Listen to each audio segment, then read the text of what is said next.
लोग कहते हैं कृष्ण आते नहीं, कृष्ण मिलते नहीं। हरे कृष्ण दोस्तों, आज का ये प्रसंग बहुत ही अद्भुत है और बहुत ही भावपूर्ण है। आप अपनी आंखें बंद करके सुनिए और महसूस कीजिएगा इस प्रसंग को। ब्रजभूमि में एक भक्त थे जो हर समय कृष्ण कृष्ण कृष्ण कृष्ण ही रटते रहते थे, इसलिए उनका नाम पड़ गया कृष्णदास। तो उन्होंने कभी कहीं से सुन लिया कि महाभारत के अनुशासन पर्व में लिखा है, यदि कोई व्यक्ति रोज नित्य प्रतिदिन एक ही कार्य करता रहता है 12 साल तक, तो वह व्यक्ति उस कार्य को सिद्ध कर लेता है। तो उसने एक माला बनाई और ठाकुर जी के नंद महल में पहुंच गया और ठाकुर जी को माला अर्पण की और ठाकुर जी से कहने लगा कि देखिए ठाकुर जी, मैं 12 साल तक नित्य प्रतिदिन आपके पास आऊंगा और आपको माला अर्पण करूंगा, परंतु 13वें साल के पहले दिन पहले सुबह आपको मेरे कुटिया में आना होगा और मैं आपको वहां पे माला पहनाऊंगा। तो वे अपने घर आ गए, अपनी कुटिया में आ गए, ऐसा कहकर ठाकुर जी से। अब जैसे जैसे 1 साल बीता, ठाकुर जी के पास गए और ठाकुर जी से कहने लगे, देखिए ठाकुर जी, 1 साल बीत गया, बचे 11 साल। जैसे जैसे 2 साल बीते, ठाकुर जी से फिर कहने लगा, देखिए ठाकुर जी, 2 साल बीत गए, 10 साल बचे हैं। ऐसे करते करते 12 साल बीत गए। वे रोज ठाकुर जी के नंद महल जाता और ठाकुर जी को माला अर्पण करता। अब 12 साल बीत चुके थे। 12 साल के आखिरी दिन नंद महल में गया और ठाकुर जी को माला अर्पण की और ठाकुर जी से कहने लगा, देखिए ठाकुर जी, आज लास्ट दिन है, कल सुबह आपको मेरे घर आना होगा, मैं नहीं आऊँगा आपके पास, आपको आना होगा मेरे पास, मेरी कुटिया में, मैं आपको वहाँ पे माला अर्पण करूँगा। ऐसा कहकर वे अपने घर आ गए। अब पूरी रात उन्होंने 56 प्रकार के भोग बनाए कि मेरे ठाकुर आने वाले हैं सुबह मेरी कुटिया में। उनके लिए फूल तोड़े, माला बनाई, बहुत तैयारी की। सुबह हुई, वे इंतज़ार कर रहे हैं ठाकुर जी का, ठाकुर जी अब आ रहे हैं, ठाकुर जी अब आ रहे हैं। वे गेट में बैठे हैं कि ठाकुर जी अब आ रहे हैं। बार बार आगे बढ़ते हैं और देखते हैं ठाकुर जी अब आ रहे हैं, परंतु ठाकुर जी नहीं आए। ऐसे करते करते दोपहर हो गई। दोपहर को फिर भी इंतज़ार कर रहे हैं कृष्णदास ठाकुर जी का, ठाकुर जी अब आएंगे। फिर उन्होंने सोचा कि ठाकुर जी को बहुत काम होंगे, बहुत बिजी होंगे, शायद लोग आए होंगे मंदिर में उनसे मिलने, इसलिए नहीं आ पा रहे हैं। आएंगे, ठाकुर जी आएंगे। शाम हुई, ठाकुर जी नहीं आए। फिर भी इंतज़ार है ठाकुर जी का, ठाकुर जी आएंगे। विश्वास, भगवान के प्रति विश्वास होना चाहिए। विश्वास, पूर्ण रूप से विश्वास था ठाकुर जी पर, कृष्णदास को, ठाकुर जी आएंगे। अब सूर्य अस्त होने वाला है। सूर्य अस्त हो गया, फिर भी ठाकुर नहीं आए।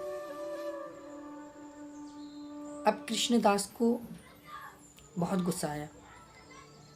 अपना सारा भोजन, सारा पकवान उन्होंने सब पैक किया और कुटिया को ताला लगाए चल दिए। जा रहा हूँ नंद महल छोड़ कर, नंद गांव छोड़ करके जा रहा हूँ, अब नहीं रहूँगा, कृष्ण आते नहीं, कृष्ण मिलते नहीं। कृष्ण को बुलाया, 12 साल तक तपस्या की, 12 साल तक रोज नंद महल गया, माला अर्पण की। एक दिन मैं अपने गांव, अपनी कुटिया में बुलाया, नहीं आ पाए, अब नहीं रहूँगा, मैं जा रहा हूँ, ऐसा बोल के चले गए। अब जा रहे हैं जंगल में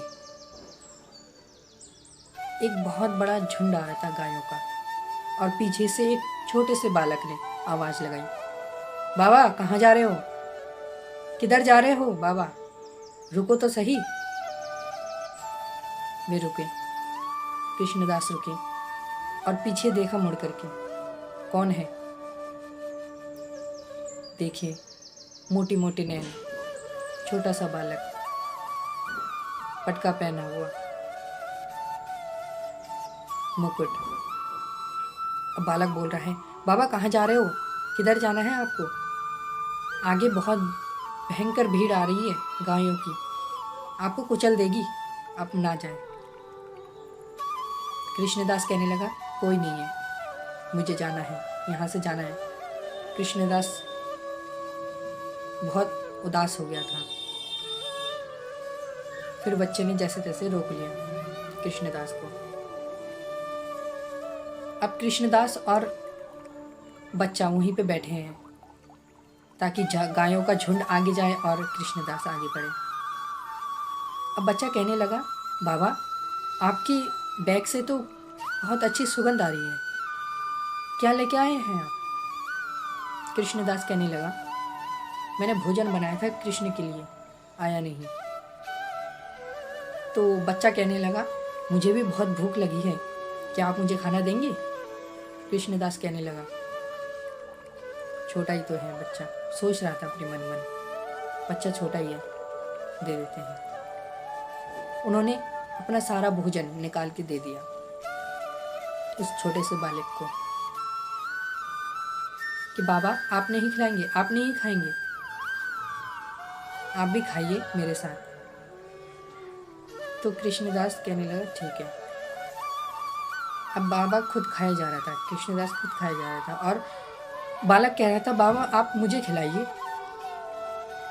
कृष्णदास कहने लगे, तुम खुद खाओ। तो वो बालक कहने लगा कि आप मेरे हाथ तो देखिए, गोबर से सने हुए हैं, मैं कैसे खाऊंगा, आप खिलाएं, बाबा आप मुझे खिलाएं। तो कृष्णदास खिला रहे थे। अब खाते खाते खाते खाते बालक कहने लगा, बाबा आज आपने माला नहीं पहनाई मुझे। कृष्णदास भाव विभोर हो गया था। वे कहने लगे, कौन हो तुम, कहाँ से आए हो? अब ठाकुर जी प्रकट हुए, वही मोर मुकुट, वही मुस्कान, वही पटका पहने हुए कृष्ण बंसी हाथ में, हमारे ठाकुर जी प्रकट हो गए और कहने लगे, मैं दिन भर बहुत व्यस्त था, तुम नहीं आए, मुझे माला अर्पण नहीं की, मेरा मन बहुत उदास हो गया कृष्णदास, मैं तुम्हारा इंतजार कर रहा था। तो कृष्णदास कहने लगे, ठीक है, अब तुमने खाना खा लिया ना, अब तुम जाओ, मैं तुम्हें माला नहीं पहनाऊंगा। अब कृष्ण बोलने लगे, क्यों बाबा, ऐसा क्या कर दिया मैंने?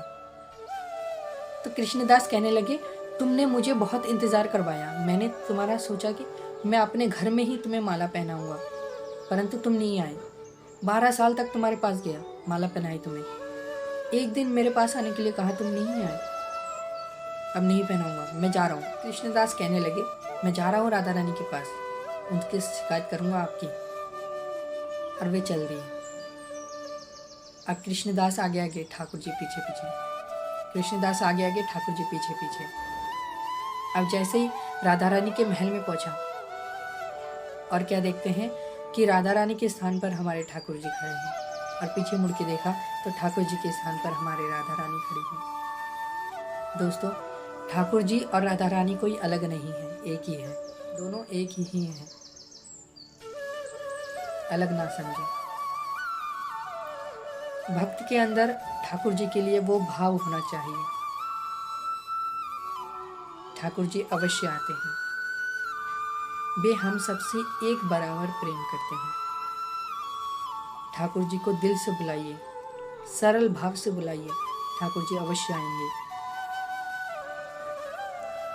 दोस्तों, ये प्रसंग आपको कैसा लगा, आप कमेंट करके अवश्य बताएं। हरे कृष्ण दोस्तों।